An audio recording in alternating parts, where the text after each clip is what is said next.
what is a sexual practice? Let's define that just for a minute. So for the layperson, like, what does that mean, a sexual practice?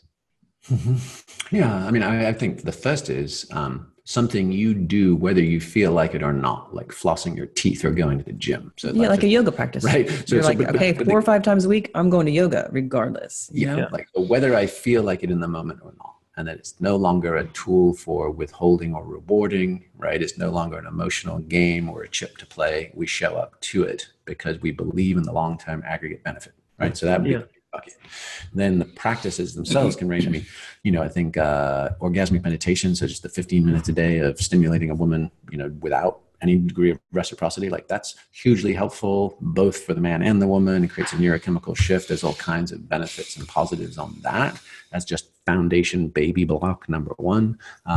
Then good old, Western and Eastern Tantra 101. You can basically just say, hey, delay orgasm as long as possible in a man and, breathe, maintain eye contact, see what happens, put on good music, do your thing. I mean, there's very specific stuff, but basically if you reconfigure sexuality, first of all, you go from this is relational and erotic to this is neurophysiological and a practice, then you're like, oh, okay, this is no longer about us as humans, or as psychologies, personalities or whatever. Yeah. You're like, hey, we just two humans that happen to fit together amazingly well. When we do this, we create a neurophysiological release that lets us completely reset our nervous systems. Mm-hmm. And that's like an EMP across. So everybody's suffering from PTSD these days, right? And think about what does MDMA therapy do? As much as anything else for people that are suffering from trauma, it lets them reset their nervous systems in a place of comfort, security, safety. Yeah.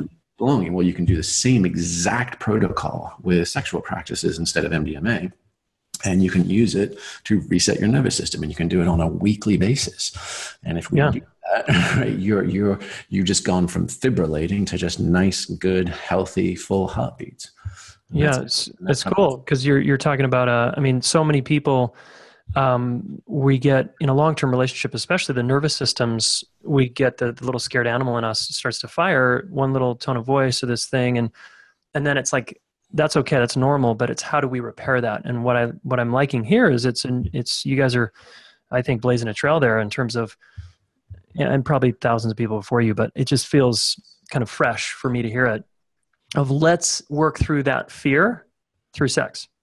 Mm-hmm. Whereas other people are like, no, I'm not going to have sex until I feel safe, until my nervous system lets down. Yeah, right? exactly. And then I'll have sex. And that's the death spiral. So like literally it's the exact opposite. You learn to make love. You're like, oh, I understand the neurophysiological knobs and levers. I can tune in more dopamine, more endorphins, more oxytocin, more serotonin. Like we can do this. Totally know how. And it's fun. So instead of quibbling over like table scraps as to who's got enough and who feels balanced and fair, you're like, just go make more. And it actually feels like you're in a really deep heart space afterwards. So like anything that you wanted to share might come out better received. You can say it from a place of love and rather than. Yeah. I mean, you're kind of saying, look, because you have a practice, you show up, you override all the resistance that I'm going to have sex with you. I'm going to override it all to do our practice. Right? 100%. It's like going to the gym when you don't feel like it. Yeah. You have to override anything that's resistant, right? Yeah.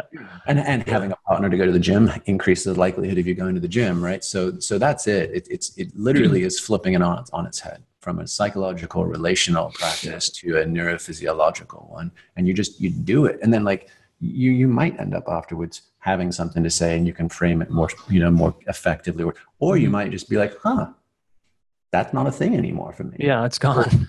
right. We worked it out.